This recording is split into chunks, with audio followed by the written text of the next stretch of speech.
Hey, kembali lagi dengan Julian Bartekno. Jadi, pada saat ini tuh kita sudah memasuki pertengahan tahun 2022, di mana sejak awal tahun ini Intel dan AMD itu sudah mengumumkan prosesor-prosesor terbaru mereka untuk laptop. Nah, tapi sayang di Indonesia, prosesor terbaru dari Intel dan AMD itu yang baru masuk hanya prosesor dari Intel 12 Gen, itu pun yang seri H saja. Dimana sebagian besar yang saya lihat itu adalah laptop-laptop dari MSI yang sepertinya ini kalau saya perhatikan, mereka dipercaya oleh Intel untuk mengembangkan laptop-laptop generasi pertama untuk prosesor 12 Gen seri H. Ini artinya, kalau Anda itu sekarang sedang mencari laptop, kemungkinan itu Anda hanya bisa menemukan Intel 11 Gen ya, generasi 11, atau AMD Ryzen seri 5000. Tapi, kalau Anda itu nggak buru-buru untuk nyari laptop, mungkin Anda itu cocok untuk menunggu AMD Ryzen 7 6800U, yang menurut saya ini bakal menjadi salah satu prosesor terbaik pada tahun 2022.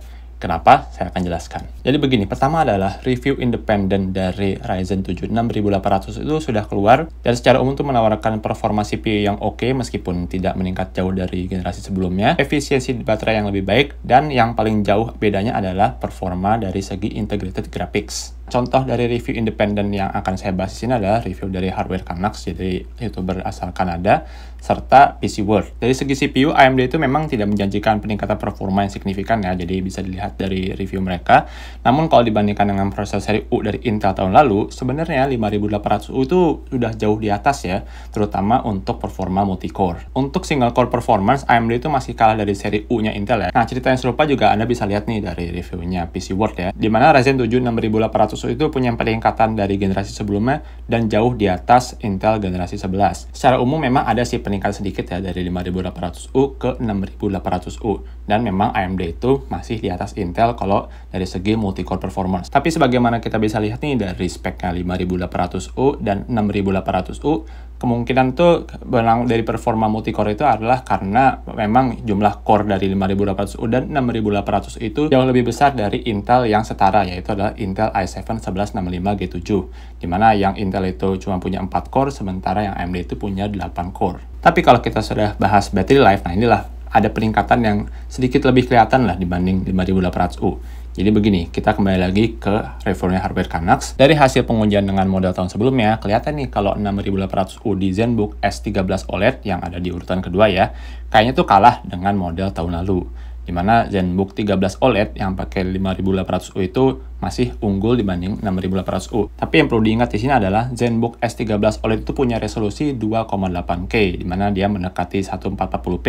Sementara yang ZenBook 13 OLED itu hanya Full HD.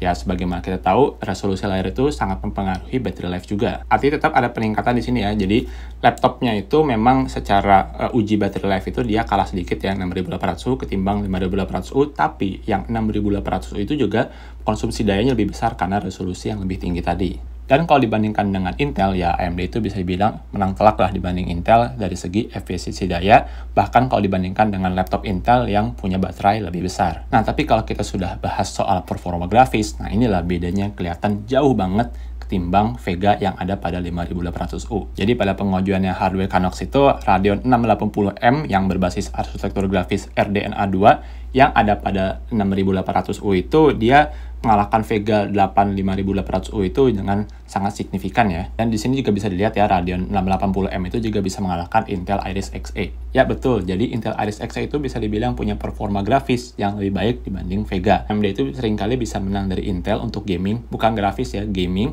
Ini karena dibantu oleh CPU-nya AMD yang bisa dibilang lebih superior ketimbang Intel, terutama kalau dari segi multi-core performance. Jadi gaming itu memang pada dasarnya dia tidak hanya melulu soal performa grafis dari graphics card-nya aja, tapi juga mengandalkan performa dari CPU. Dimana setiap game itu berbeda-beda, ada game yang beratnya ke CPU, ada game yang beratnya ke GPU. Untuk lebih jelasnya, sekarang kita lihat ke hasilnya PC World ya. Jadi ceritanya serupa dengan sebelumnya, bisa dilihat meskipun kalau Intel generasi 11 yang punya Intel Iris Xe itu diadu dengan Ryzen 5800U dan 4800U, performa gamingnya itu masih lebih bagus untuk game yang beratnya itu di GPU, seperti Shadow of the Tomb Raider. Jadi itulah kenapa penting nih kalau Anda itu memang fokusnya pada gaming dan mungkin juga video editing ya. Jangan sampai kalau Anda itu punya misalnya graphics card yang sangat-sangat powerful, tapi tidak diimbangin oleh CPU yang powerful. Karena bisa jadi kalau begitu yang bottleneck itu, yang menghambatnya itu adalah CPU-nya, bukan GPU-nya. Dan ini juga kenapa seringnya laptop gaming itu, kalau dia punya misalnya Nvidia RTX 3060 ya, punya CPU yang nggak kalah powerful juga, seperti Intel seri H ya, sebagai contoh Intel 12700H. Lalu alasan kedua yang makin bikin saya yakin kenapa AMD Ryzen 7 6800U itu menjadi salah satu prosesor terbaik pada 2022 adalah banyak kompetitor Steam Deck yang akan menggunakan AMD Ryzen 7 6800U. Jadi buat yang belum pernah dengar soal Steam Deck nih, jadi Steam Deck itu adalah PC handheld ya, jadi komputer, jadi bisa diinstal Windows atau Linux dan operating system PC lainnya yang bentuknya itu handheld seperti Game Boy atau Nintendo Switch. Nah, Steam Deck ini adalah salah satu PC handheld yang paling sering dibicarakan ya, terutama pada tahun 2021 lalu. Yang bikin Steam Deck itu spesial adalah pertama dia punya operating system, jadi Steam OS ya. Ini berbasis Linux dan hasil dikembangkan oleh Valve. Dia bisa menghandle sebagian besar game-game pada Steam. Dia juga bisa dibilang harganya cukup terjangkau. Dan yang paling menarik adalah dia punya performa grafis yang cukup baik untuk kelasnya. Di mana prosesor grafis yang digunakan pada Steam Deck adalah prosesor berbasis RDNA 2 yang dikembangkan oleh AMD, tapi custom untuk Steam Deck. Nah, mulai tahun 2022 ini, kompetitor Steam Deck, jadi ada One X Player, lalu GPD, lalu Aya, itu akan mulai mengadopsi AMD Ryzen 7 6800U. Nah, desain PC handheld itu bisa dibilang nggak mudah sama sekali ya, karena dia pertama, dia harus punya performa grafis yang oke, karena ya jelas itu tujuannya buat main game ya. Tapi dia juga nggak boleh panas karena dia kecil ya. Dia juga nggak boleh terlalu boros baterainya. Serta ya supaya murah, ya harusnya dia nggak bikin custom lah ya, jadi pakai yang sudah didesain oleh AMD. Nah, kalau nanti 6800 itu bisa perform baik di PC-PC handheld, bayangkan aja kalau dia ditanam pada laptop-laptop thin and light. Dimana sekarang performa grafisnya agak berat, misalnya seperti gaming AAA settingan medium atau low dengan resolusi Full HD, itu harusnya sudah bisa di laptop-laptop dengan Ryzen 7 6800U. Dan karena secara tradisional biasanya tuh laptop-laptop dengan prosesor AMD itu lebih murah ketimbang Intel, saya juga mengexpect kalau Ryzen 7 6800U itu laptop-laptopnya mungkin mulai dari harga 10-11 jutaan lah. Dimana menurut saya untuk performa yang ditawarkan itu masih cukup masuk akal, dimana kalau kita beli versi Intelnya gitu yang setara, saya kira akan mulai dari 12-13 jutaan, jadi 1-2 juta lebih mahal. Jadi saya sejujurnya tertarik banget nih untuk bisa menggunakan Ryzen 7 6800U, karena ya ini menurut saya sih cocok untuk kebutuhan saya. Saya itu butuh performa CPU yang cukup oke, lalu karena saya tuh sering mondar-mandir, jadi saya butuh battery life yang bagus.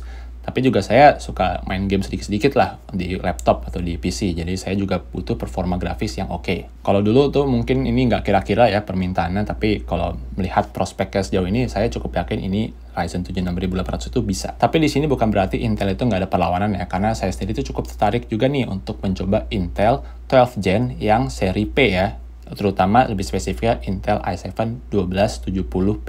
Intel itu mendesain yang seri P ini untuk laptop-laptop content creator yang pengen itu laptop tipis, tapi juga cukup powerful untuk content creation seperti video editing atau ya 3D yang cukup ringan, atau mungkin pakai Photoshop atau Illustrator. Dan karena secara tradisional itu Intel punya single core performance yang lebih baik, nah Intel Core i7 1270P ini punya performance core sebanyak 4 buah dan efisiensi core sebanyak 8 buah. Jadi harusnya nih dia tuh bisa cukup powerful untuk menjalankan tugas-tugas berat jika dibutuhkan, tapi kalau emang nggak berat ya tugas-tugasnya bisa cuma browsing, nah itu bisa pakai efisiensi core sehingga pemakaian daya juga bisa lebih rendah pada saat tidak terlalu demanding.